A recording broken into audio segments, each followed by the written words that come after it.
All right, I think let's get this started. We may have a few more people joining, but that's fine. Welcome everyone to this webinar this afternoon, Binning, Bundling, and Bargaining, How to Navigate the BEAD Broadband Subgrantee Process.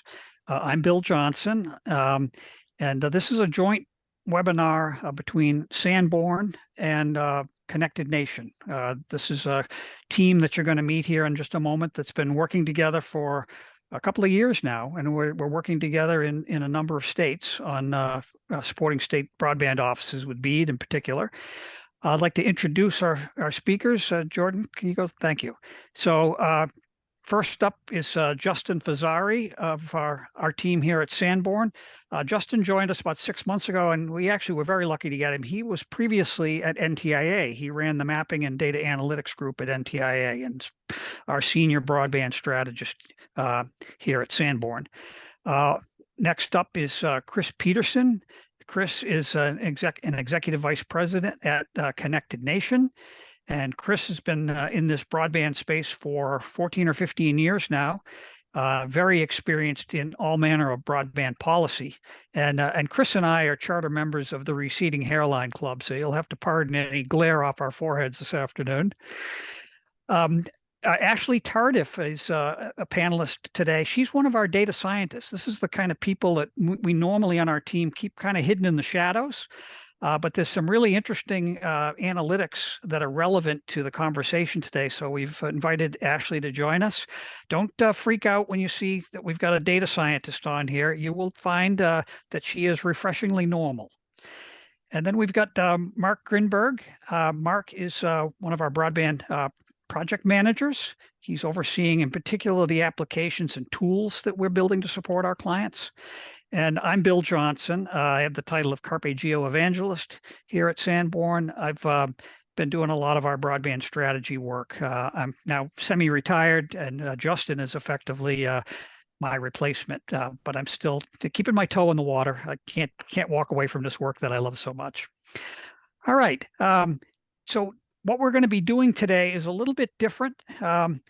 This is not going to be the kind of a webinar where we have a slide deck. There's a couple of introductory slides here that you see, but as soon as we're through this introduction, we're going to turn the slides off, and it's going to be a conversation. And it's not a conversation where we're following a strict script here. We've got topics that we want to cover, and we've got this panel of experts here assembled to kind of talk through some of the nuances about what's going on. The work that's coming up in the BEAD program in the next 6 to 9 months is not black and white. And there's lots of circumstances that differ from state to state. And our goal here is to have this conversation and shed some light on some of those things that you're going to be facing in the months ahead. So here's our agenda. We're going to try to unpack a little bit about the things that are in your initial proposal, particularly talking about bundling of broadband serviceable locations and how that impacts your subgrantee process, how you're going to screen and select those, and then importantly, how you're going to negotiate with those applicants to get to your final solution. And in support of that, there's cost modeling and analytics that are going to help you to be prepared for those negotiations, as well as some tools and applications. And we'll wrap with our suggestions on what states ought to be thinking about, and then we'll open it up to your questions. So we're going to try to reserve about 15 minutes at the end of this for your questions. Please drop them into the chat, and when we get to that point, I'll open up the chat session and we'll take it from there. All right, I want to start with a quick recap of where we are. Jordan, thank you. So here's a quick timeline of the BEAD program. That understanding the problem phase is behind us. That was very heavy on mapping at the BSL level for the first time. So we now have a very granular understanding of where our gaps are. What we're in right now is the second stage, the planning and strategy stage. And we're coming to the conclusion of that planning and strategy stage in the next 6 to 9 months. But the importance of that is hard to overestimate, because the decisions you make now, particularly your strategic decisions, are going to color how well your program works for the rest of the BEAD program. We'll be moving quickly next year into the implementation phase, where you start making those sub-grant awards and actually building network extensions to your and underserved BSLs. And then finally, there'll be an outcomes phase where we size up what did we get for our investment and how did it change the landscape in your state. Um, so that's the quick timeline here. Um, we want to come back here and talk about what's in your initial proposal today, and in particular, the importance of um, the parts that are volume 2, where you're dealing with your subgrantee process. Volume 1, of course, was how you're going to run your state challenge process and how you're going to do your community anchor institution inventory. And the result of that challenge process will be your fixed population of locations that you can direct BEAD money to. And then the volume 2 is all about your strategy for how are you going to make those BEAD subgrant awards to close those gaps across your state. So there's a lot of strategy and analytics that underlie how this is going to work. Justin, I know you had a couple comments you wanted to frame the conversation with too. Go ahead. Yeah, Bill, thanks. I think it's important to emphasize here that, we've had our heads down sort of grinding through writing of the initial proposal, volumes 1 and 2, but things are moving really fast. The time clock is on. We're really in a position here where we're shifting gears. We've been in this this planning stage for a while, and we really need to start thinking about how are we going to implement what we've just put on and in the initial proposals. And today, like you said, we'll talk about some cost modeling and subgrantee selection process.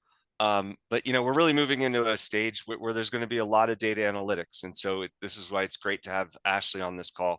There's going to be a lot of heavy lifting, and so we're going to really need to think about the strategies around that, and how we really put that to the best use as we move forward over the next couple months. Great.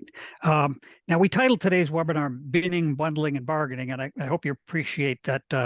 When you put the first letter of a bunch of words in sequence with the same sound, that's called an alliteration. If you remember back to your 8th grade English class. So I want to just briefly define what those terms mean to us. Binning is methods that you can use, and there's a variety of ways to do this, to aggregate locations that are near each other that have similar characteristics, because you're going to want to include those in the next step, which is bundles, which will represent the areas that you're going to want to make subgrant awards. And then the bargaining refers to the negotiation you're going to do with those subgrant applicants.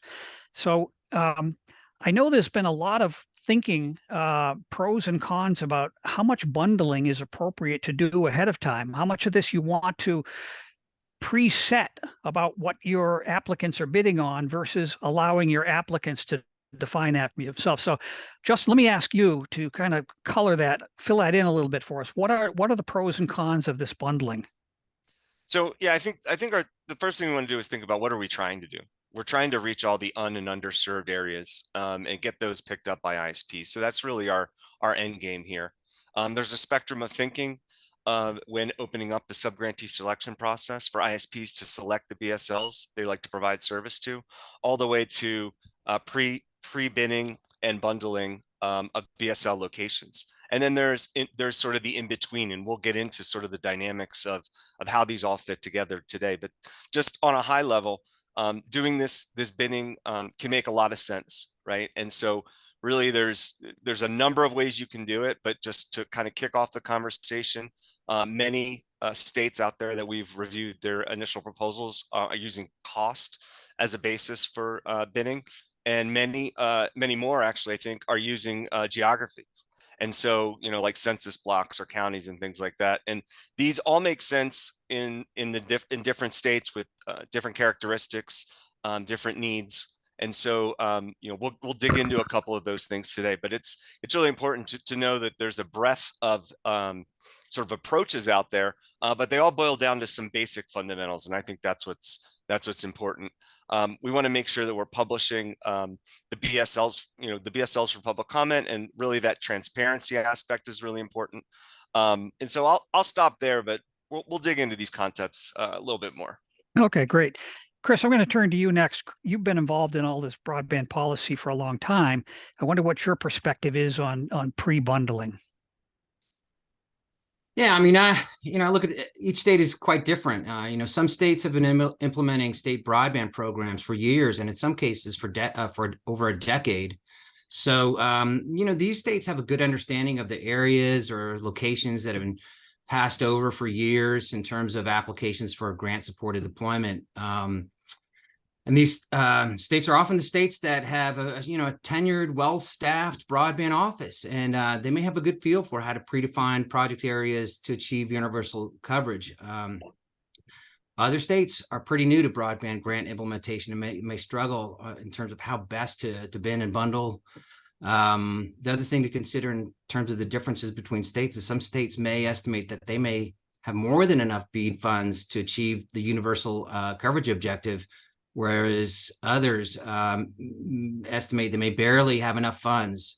So those are states that may want to create a process by which to stretch the funding as much as possible. And Chris, let me just go ahead. you just said something really important. There's an objective here that we've not had before, which is universal coverage. So, how does that change the game? Yeah, it's all the predecessor grant programs didn't have that requirement. This is the first time where there's a federal broadband funding initiative that aspires to achieve universal broadband coverage nationally. So it's quite different than the others that essentially achieved it partially, bits and pieces here and there, and of course had different requirements. The BEAD requirements are quite different than predecessor programs. So this is a pretty unique moment in history, and so there's going to be a lot of things to kind of unpack. But in terms of the ISP-driven project areas, one of the things that we see there is that the ISPs may have the potential to seek out the most cost-effective solution to cover as much ground as possible. So, those ISPs oftentimes know what their backhaul costs are, where they got to cross a railroad. I mean, all these other factors that come into play. But like I said, to sum it up, I mean, each state's going to be a little bit different when they look at their landscape and how to achieve universal coverage. Yeah, great. Thank you. Mark, I'm gonna turn to you. We've been talking about binning here as if everyone understands exactly what that is. I know you've looked at quite a few of the initial proposals, something like 20 of them so far, which is very, very impressive, actually. What are you seeing about state strategies around binning? Yeah, Bill, thanks for that, and really appreciate all the variations that we're seeing across those initial proposals and the wide variety of approaches. Chris and Justin alluded to it a little bit, but I'm really concerned with the implementation and digging into these proposals quite closely and thinking about particularly section 2.4.6, where these states are defining their project areas and starting to think about how they're going to bring these BSLs together into project areas that make sense to get the most for their state. And I think I definitely agree with Justin and Chris. I don't necessarily think there's a one size fits all approach. I don't think there's necessarily a one best way to do it. Just to talk a little bit about some of the proposals that I've seen, out for public comment right now. There are certain states where a certain boundary choice. Counties are obviously different sizes depending on the state that they're in. Some states have really small, numerous counties throughout the whole state that make a really nice net to cast over the whole state for subgrantee awards. Other states, have big counties that would never make sense for an ISP to roll out to. And so depending on those sizes, depending on other factors, you may see differences and should see differences across the whole United States of what approach works best. So of those 20 or so volume twos that we've seen so far, I'd say about a quarter of them are using project areas that are being defined by the broadband office in that state. So those project areas are being determined by a bunch of things. They don't necessarily conform to a particular geographic geometry like a county or a census block group. They're usually made by looking at NPV and trying to, net present value, how long it's going to take an ISP to return costs on that investment, or the cost to build, or even geographic considerations like where, a river may be, and building using all of those factors to kind of create small bundles. We've even seen some states that we're working with that are just breaking it into small hex bins so that there's really small kind of uniform sized areas that we can talk about throughout the whole state as kind of a common denominator. Yeah, and when you Um, say hex bins, you're talking about the same kind of binning that's on the national broadband map, the FCC. Exactly. Yep. Exactly, Bill. So just those, kind of six-sided, normal hexagon shapes that are about, 1 to 3 miles in size, depending on kind of the state's landscape and what the broadband office wants to do. Mm, But there's also a broad group of states that's using predefined geographies. We're seeing municipalities, we're seeing census blocks and census block groups. Some states even using zip codes, and some of these states even are allowing for the subdivision of those boundaries as well. And my thought is that may be really, really helpful for some states to just kind of have a commonly known geometry that everyone can agree upon and knows what it is as kind of their universal building block before they kind of go into their next stages of bundling those all up together. And then still others are really recognizing ISPs and have a good relationship with their ISPs potentially, or other factors that lead them to an ISP driven approach, where they're asking ISPs to draw on the map their proposed project areas, and then deduplicating those and creating project areas, or even accepting those project areas straight from the ISPs directly. mm, And then last but not least, I've seen some proposals where they're still thinking about this and still chugging along at it, and actually asking in their initial proposal for public comments on what the best possible mm. binning solution might be. And I think that's really the heart of this issue is, talking about this. It's really interesting to think about all the different factors and scenarios that may play into a state broadband office decision making around where to start with this, and how to build up from it. So Yeah. again, I think it's not necessarily a one size fits all approach, but seeing a lot of different interesting approaches from the variety of implementations that I've seen so far. Great, thank you for that. It's really fascinating how much variation there is, and the range of thinking about this binning and bundling approach. I think though, no matter how much or how you do the binning and bundling ahead of time, I think what everyone can expect is when they actually get their subgrant applications, there's likely to be gaps where there's BSLs that haven't been bid on. There's likely to be overlaps where the same BSL is in multiple uh, applications. There's going to be conflicting requests for levels of funding for some of these locations. There's going to be conflicting requests for the type of technology to deploy.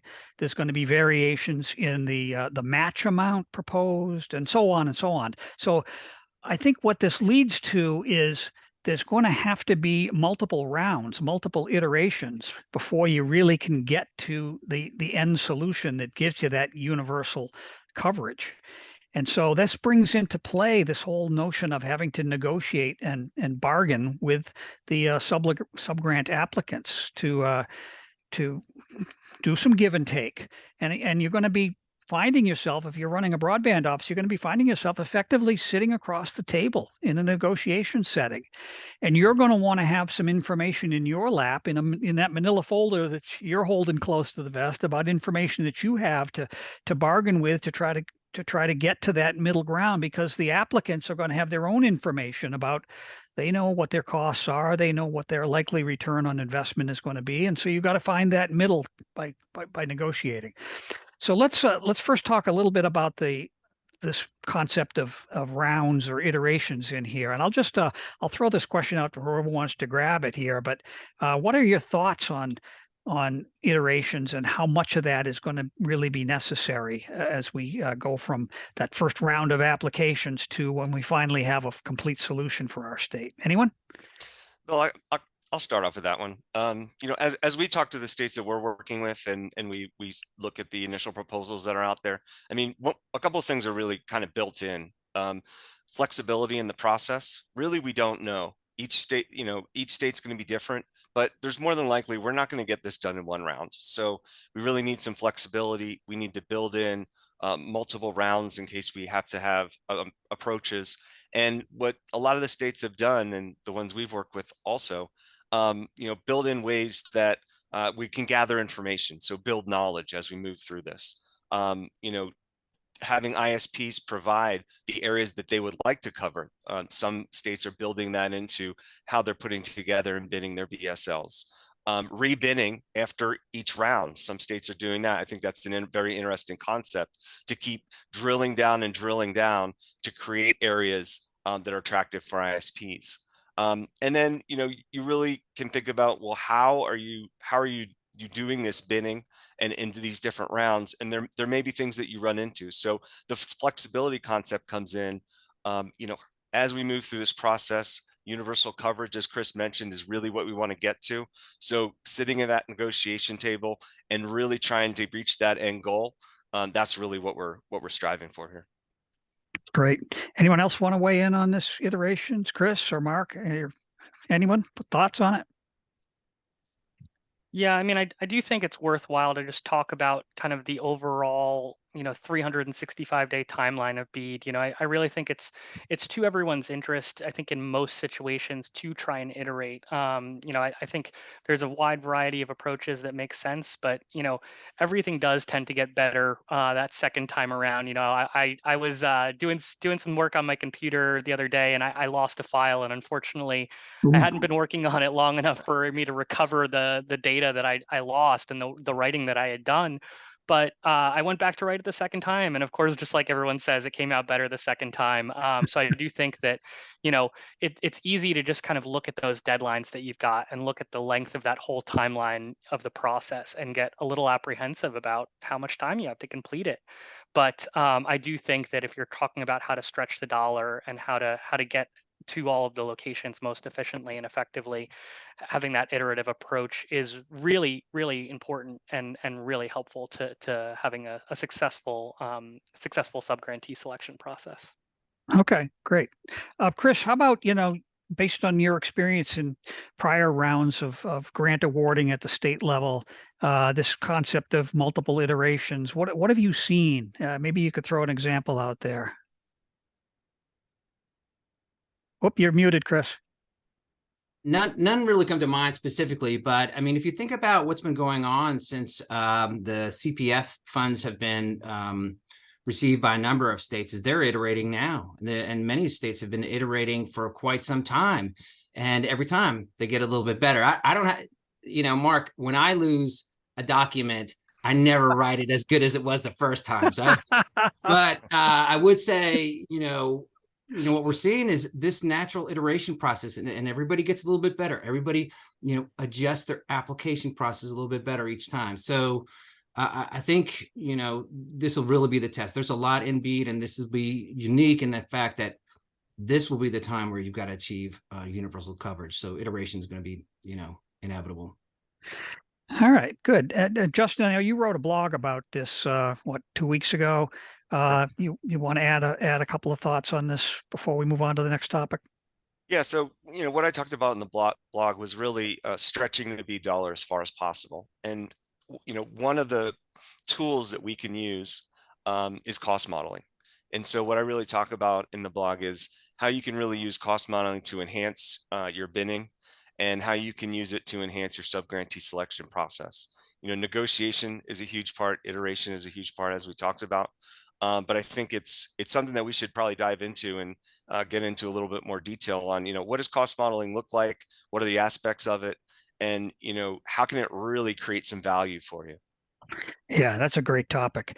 Let's start with, NTIA actually licensed from CostQuest some cost model data nationwide for every state to use. So Chris, maybe you want to talk about the significance of that. I think this is the first time that's ever happened, to my knowledge. Yeah, I mean, it's great. It's a really big advantage to have this data that's readily and consistently available to all states.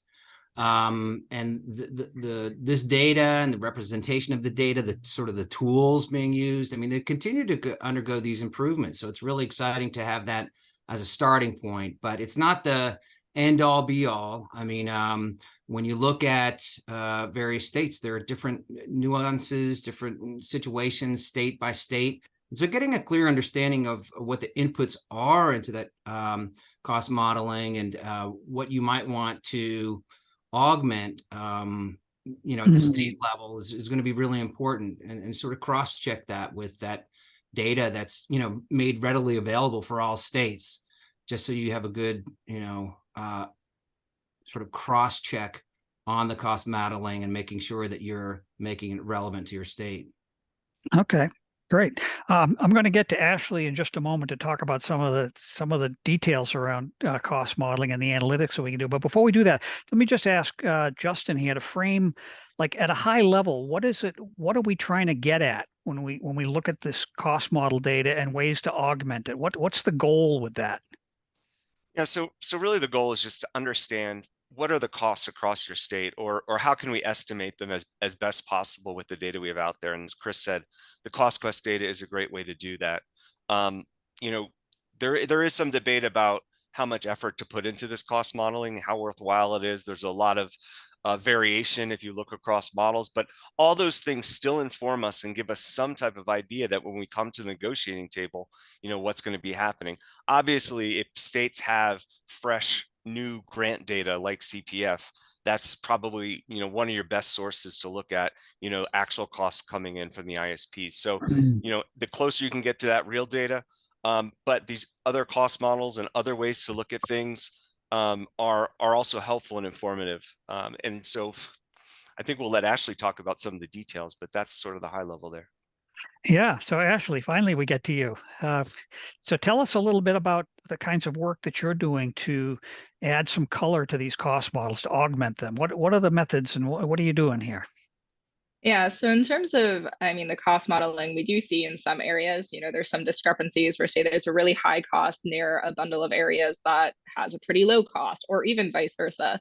And so what we've been looking at and what we've been trying to do is just, you know, compare what is the infrastructure near those areas, or what are the different geographies like, what are the soil types, what is the land cover, what is the elevation like in those areas, and how does that impact the cost that we're seeing in those areas. So being able to do, you know, some different statistical analyses, whether that's regression or doing some level of clustering to kind of give insight into what these costs are saying, and then be able to apply confidence to that. So how confident are we with these costs that are being shown, just to, you know, give more light and double check some of these areas that we're seeing, because All we right. don't know all of those inputs. So Some of us have been out of school for a while here, so you're scaring me with talk about regression. Maybe just explain that a little bit in layman's terms. What are we doing with regressions?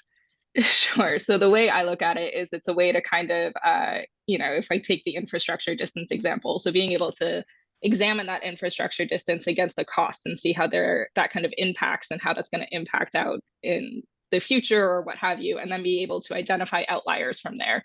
So where are things not quite fitting that line?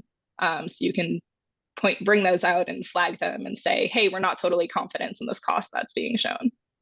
Okay, so this is really interesting. I'm going to recap in my own words here. So you're looking at factors that you can derive from other data sets that the state would have, and things that you can calculate, you know, densities and passings per mile and elevations and all that allow you to provide some augmentation to those calculated cost values that are in the cost quest data. So you have another set of information that gives you a little bit more depth on those costs and the factors behind those costs. Is that accurate? Yeah, exactly. It's just our way of being able to provide more insight and give more knowledge to, you know, anyone who's looking at this. So, you know, when we talk about if we were to use NPV or cost to kind of do some sort of bundling or any of that, being able to give light into, hey, how confident are we in this overall cost that we're rolling up to these various geographies or Yeah. hextons or Yeah. however we bundle. Now that would seem to me to be really important information to have in your hand when you're negotiating with these carriers or these subgrant applicants. Chris, what do you think about that? Yeah, absolutely. You know, any negotiation, you want to have as much data as you can, right? I mean, of course, you know, first you really want a robust pool of applicants, right? You got to have applicants, and it's like Yeah. number one, step one. But then after that, I mean, you really want to have as much data as you can to, you know, evaluate the applications, but then also the negotiation piece, because there'll be quite a bit of it coming forward as, you know, people try to, you know, get every BSL covered. All right, great. Let's talk a little bit about tools and what we're seeing, you know, vendors out there in the marketplace offer for applications and tools. Mark, you're kind of our application and tool guy here. What are you seeing, and what are your thoughts on the importance of these tools? How much of this is really automated, and how much of it is still requires kind of independent thinking and analysis? Yeah, for sure. I mean, I think it goes back to what I was saying earlier, where it's just, not necessarily the one size fits all approach, and really a finding the right tools and having the right approach. So, just to tell another quick story. I mean, I have two kids. I'm a storyteller. I like to tell the I love it. stories, Yeah, yeah. but I've got two kids, and the other day, my son said, "Hey, Daddy, I want to build a tree house over in that tree over there." I said, "Okay." So we went down to the home improvement store, and we said, "Okay, let's go get the tools." And right, we got a hammer, we got nails, but I'm not really into building tree houses. I don't really know how to build a tree house. So I found the guy that was right next to the hammer and nails, and I said, "Hey, how do you build a tree house?" And I think that's really what you need. If I were a state broadband office, I'd be looking for the how do you build a treehouse. There's a lot of different tools, there's a lot of different approaches, but the approach and guidance that comes with those tools and the strategy that's behind those tools and the partnerships that you build with vendors. I think that's really the most important thing for states to be evaluating, and that's really, I think, the critical thing is, when you're talking about this subgrantee process. It's like, yeah, you're going to want some tools that allow you to evaluate these different proposals. You're going to want some tools that help you decide what bins and bundlings you want to, what binning and bundling you want to do. But ultimately, it's all about trying to get to the heart of the matter, which is what's best for your state, and how do you get that dollar to go the furthest for you in this really historic moment. Okay. Justin, one of the things Mark just said, he's been emphasizing strategy here. Maybe you could give us your thoughts on how these tools align with strategy, like how much emphasis needs to be wrapped around the strategic part of this. I think a lot. I think, these automation tools are very helpful. But putting a good strategy wrapped around it for implementation, I think, is really important as sort of the theme that's really run through our conversation. How are you going to adjust? How are you going to increase your knowledge as you move forward? And how are you going to reach that universal coverage? All that is built into a strategy over the next 12 to 18 months. And so now's the time to really put that together and start, building that and then following through on it, adjusting as we go.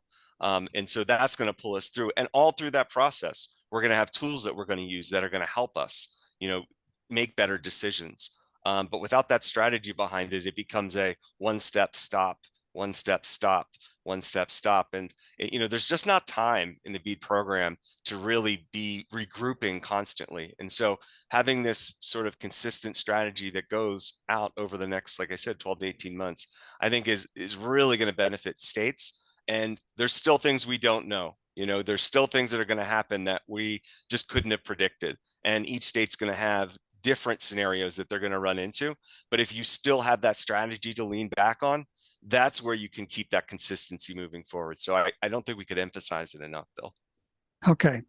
Thank you. Now, I got just one more topic before we open it up to our participants for Q&A. Oh, Mark's got his finger. Yeah, I just want to jump in on that, just like in some of the conversations that I've been having with some of the states that we work with. Just thinking back to Ashley's approach and talking about some of the cost modeling. I mean, we've been running a lot of different kind of, different data on some of these different situations. I would say one thing that people have been looking at a lot is, historical network performance data and looking at that and seeing how that works. So, I just want to kind of say one more thing on that. Justin mentioned that every state is a little bit different, and every state has unique questions, and there's really not a stopping point. And definitely, want to reiterate that and say that we've been seeing that in states where the questions are really different. It's not just that the approach is different. The questions that those states have to get to their approach, even before that step of like, okay, now we know the approach, the questions that inform on the way, and the tools that help you answer those questions. I think that's really a critical part of that as well. So.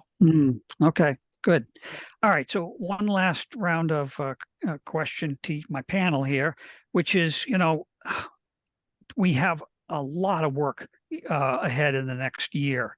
We're heading very quickly into the state challenge process, and then the subgrantee selection and award process, and those multiple rounds and iterations, as we've talked about. There's a ton to do, a bunch of strategic decisions to be made here. So I just want to ask all of you, what is your advice, your guidance, your wise counsel to our state audiences about what they need to be focusing on ahead? And I also want to just drill in a little bit, thinking about when our audience people are at the negotiating table, what should they try to have in that manila folder in their lap to be prepared? Chris, why don't we start with you on that? What are your thoughts? Sage advice, huh?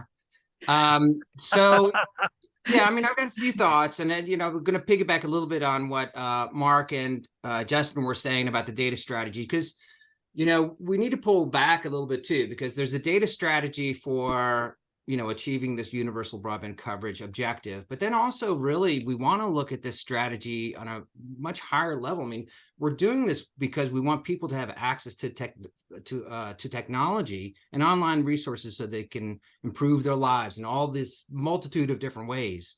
So when we look at a data strategy, it's multi-pronged, and it could be very comprehensive. So just kind of want to pull back a little bit. I know we're talking specifically more into the bidding, bundling, and bargaining, but we got to remember what's the ultimate end goal here for everybody in the United States. Access to technology and all those resources and things that can help them improve their lives. So just wanted to drill down into that, because that's an important thing. Sometimes we forget when we get too bogged down.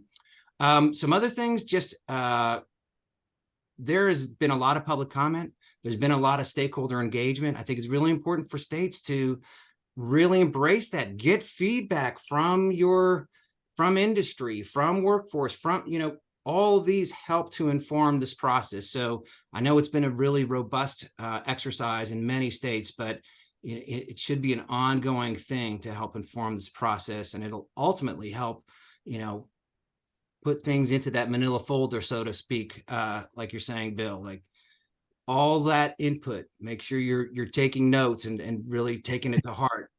Yeah. And then I know I got to get around to everybody else, so I'll say a couple other things. And one of the things that I think Mark said is that all the work that has been done and all the application, that's a treasure trove of information about what applications you have in and what's reported out on deployments. Like, hold on to that data. I mean, some states have been implementing broadband state programs for a long time, and they have a lot of information, but it's going to all accumulate, and it's something that's really looked at ongoing. The last thing I'm going to say on this point is, just collaboration. This is an opportunity that's a once in a lifetime. We got to get it right. It's something that's going to impact our country for generations. So I really think collaboration across states, across vendors, across state and federal stakeholders, across broadband offices, really important to compare notes and share ideas. And, we want to make this historic moment count. So. All right. I'd say that counts as pretty sage advice, Chris. Okay, well, 9.5 on that. How's that? Before I turn to the other panelists, I just want to remind everybody listening today, if you have questions, drop them in the Q&A thing on the Zoom interface there so we can answer them for you. Justin, you want to go next? Yeah, I think I just want to double down on this idea of strategy, because I think for some people it kind of passes and it's like it's a passive word. What we're talking about here is an active strategy. How do you take the words in the initial proposal and actually make that happen? That's a pretty daunting task. And so really building out, like, how do we put this into action, I think is incredibly important. And I'll go back to sort of what I said at the beginning, staying agile and flexible as we move forward is tremendously important, because there's just going to be so many things that come up that we could never have foreseen, even with really good planning. So I'll leave it at that, but I think those are really important. Okay, thank you. Mark, how about you? Yeah, I mean, I think that this is really, to Chris's point, a historic moment in our country's history. And I really appreciate all the work that NTIA has done to lay out a model process and to spell it out and make it really approachable. But I think when it comes down to it, it's really hard work that's going to make the dollars go the furthest. You have to get in the trenches. You have to be willing to kind of roll up your sleeves and dig into the data if you're gonna want to make that dollar go as far as it can. So, my advice would be, sage advice would be to first kind of think about your goals and be beyond like making the dollar go the furthest. What do you want to do in your state? How do you want to roll out this money, and where is it going to have the biggest impact? And then think about the tools that you need to implement that vision and the goals. And before even that, think about the questions that may inform that implementation, and what questions you have that would arrive to those goals. And as Justin said, it's not really a one size fits all approach. You have to have your vision. You have to understand kind of at the end of the day, 2026 is there, and you've got great broadband in your state. Where's that going? What's the impact of it? And then walk back from there, and really think about the outcomes that you're looking to try and create. And I think that focusing there makes it really easy to think about how you bin, bundle, and negotiate, and keeping your eye on the prize makes this kind of long but burdensome process go a lot easier, because you really think about the impact that all those dollars are going to have, and the impact on so many different things in our lives, and the lives of the constituents that are getting better broadband. It's just going to be frankly just life changing to have better service, and to get more coverage out to these people. And I think ultimately it comes down to that. Hard work will make the dollars go the furthest. So. Okay, well, thank you, Mark. And Ashley, last but absolutely not least, what kind of information should states have in that manila folder? What's your advice? Yeah, I think it's just, important to take the background information that you know about, and, do your best to use all the information that you have and and your background knowledge to make the best decisions you can and be as informed as you can as you make these decisions. Okay. All right. Well, I want to thank our panelists. Geez, we clocked in just about right here. We've got 16 minutes left. That's amazing. So we can now take audience Q&A. We'll just leave this slide up to talk about. Actually, go to the next slide there, Jordan. I think we've got one after this with. There we go. So here's your contact information if you want to follow up with either Sanborn or Connected Nation. We've got Justin and Chris's email addresses on the screen here. And we're going to have a team of both of our firms at the U.S. Broadband Summit. We're having an event that we're hosting there. Chris, you want to just remind everybody about that invitation event at the summit? Yeah, so of course there's the summit from the 15th to the 17th in DC, but then there's also an event on Wednesday night, well-named event, Broadband and Brews, just right around the corner from event. And if you want any more details, please feel free to reach out to Justin or I. We'll be happy to fill you in on the times, location, and all the details related to that. All right, so we'll have a bunch of our team members there. Look forward to talking with you there over a pint of a nice brew there, right? Exactly. Yep. Okay, great. What have we got for questions? I don't. Maybe I'm not looking in the right spot here, but I'm not seeing the questions from our participants here. Jordan, maybe can you see the questions that we're getting? Because I don't see them. Anyone?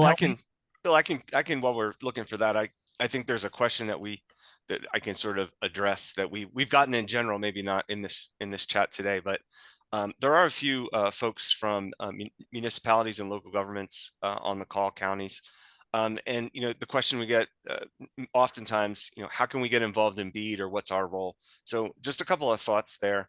Now that the initial proposals are out, certainly look through them, look at how your state is going to run the challenge process, because I think that's where a lot of municipalities can get involved. Look at the lists of eligible BSLs on an underserved locations for in your county. We'll just use county as an example. In your county, you have local knowledge, obviously, that is not necessarily built into some of this data. And so are there areas that you think have been missed on availability, or areas that, really need to be addressed?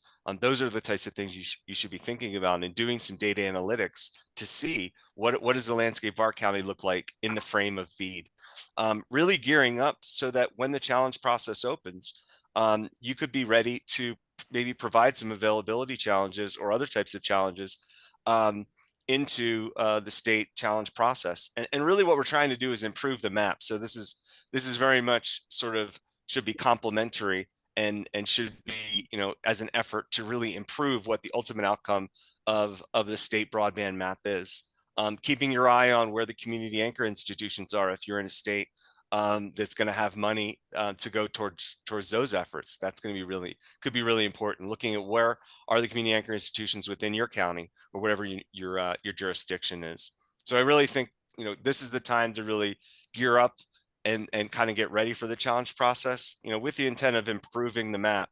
You know it better probably than many other folks, because you are on the ground there. So it's a real ability to make that change.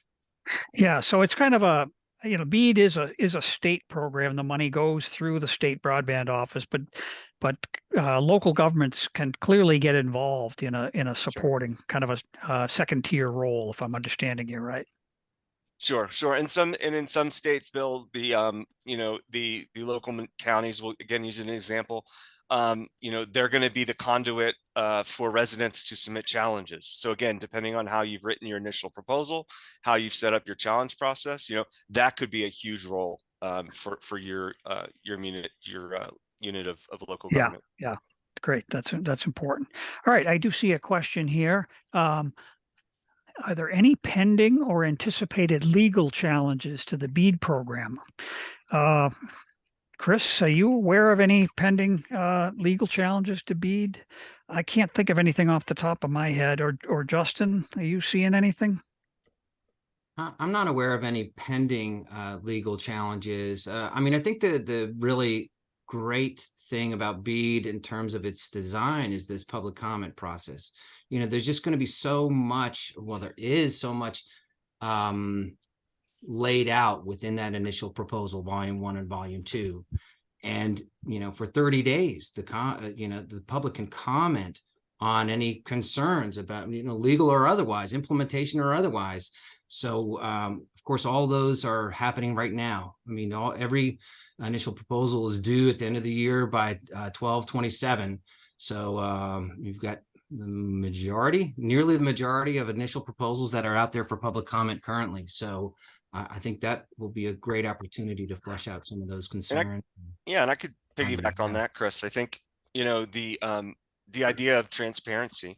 And so, the initial proposals are out for public comment, but many states have also said, when we bin our BSLs together, we're going to put that out for public comment or public review, let the ISPs provide input, but broadly public provide input. And so, even if that's not in your initial proposal, having transparency and putting a list on, on your online for folks to comment on it, more transparency is, I don't think, usually never going to be looked at as being a bad thing. It's usually going to be looked at as positive and trying to improve the program. So I agree with you on that one.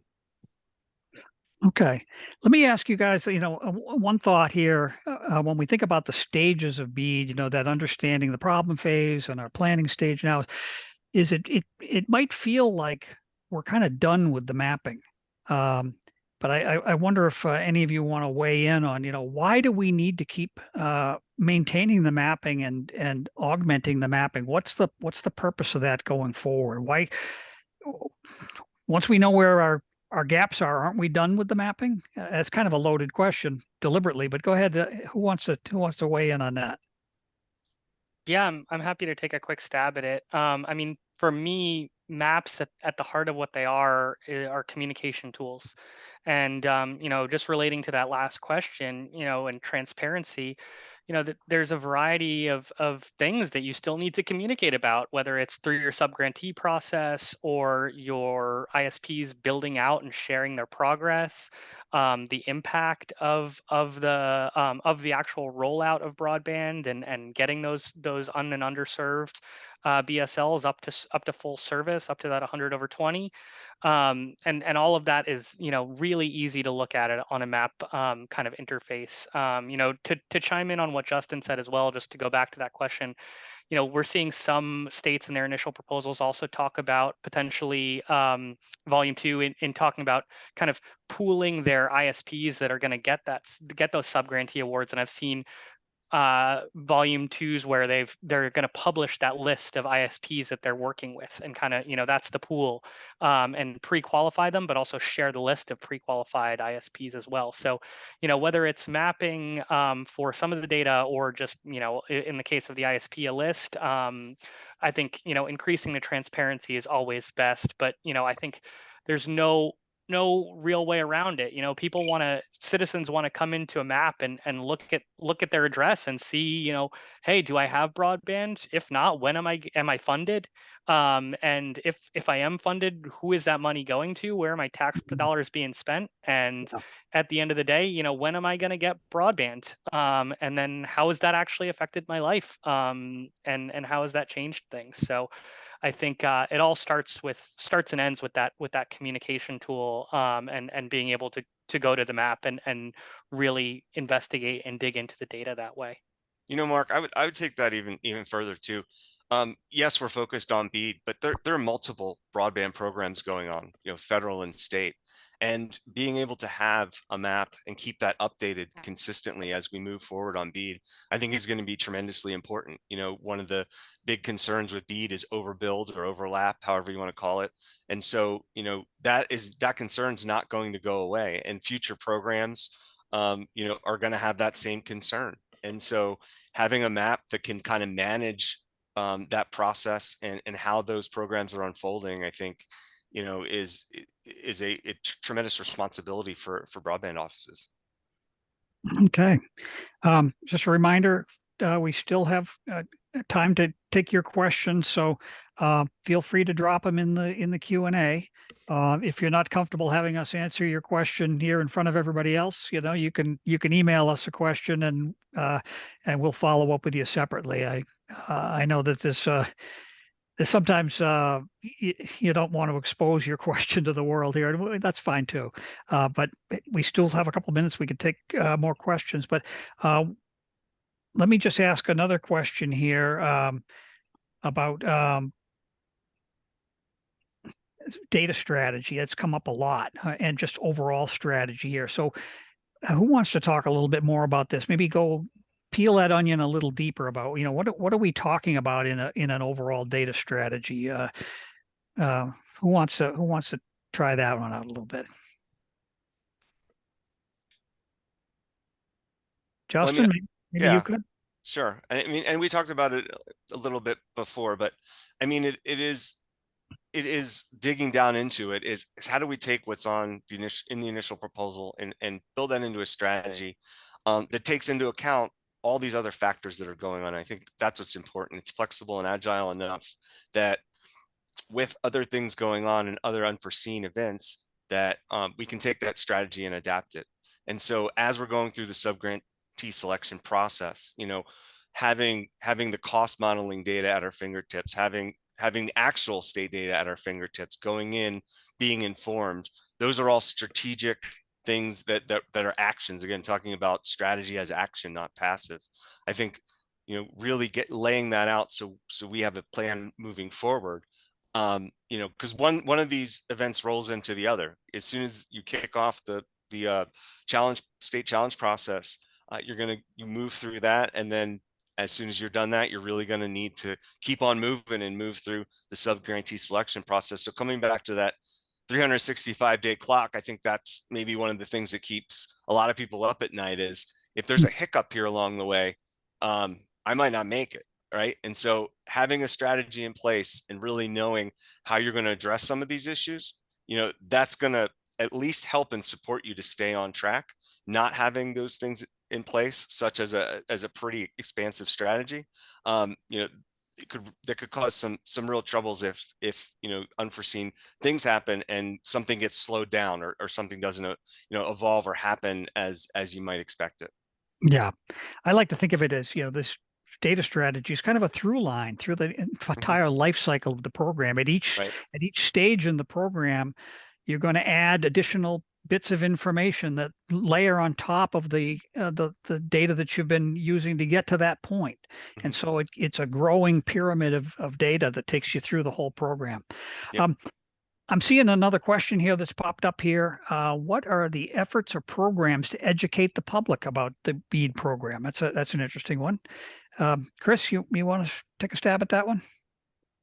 Yeah, I mean, every state was essentially charged with stakeholder engagement, and every state, you know, has addressed it in a number of different ways. So, you know, I know states have had listening tours. You've had state broadband offices that made a goal of getting to every single county and having a fireside chat kind of outreach effort to educate the public about BEAD. It's really been you know, a myriad of different ways to get the word out and educate the public on BEAD. If you go, you know, whoever's you know, asking that question, if you go to your state and look up, you know, that state's broadband office, you should see on that web landing page a lot of materials related to the BEAD program, the digital equity program, really a lot of the things that come under that broadband office's purview. So it's really a requirement of the BEAD program to do that stakeholder outreach. So hopefully that answers your question. And I'm happy to follow up more if you want to email me, and I can help you find those outreach materials. Okay.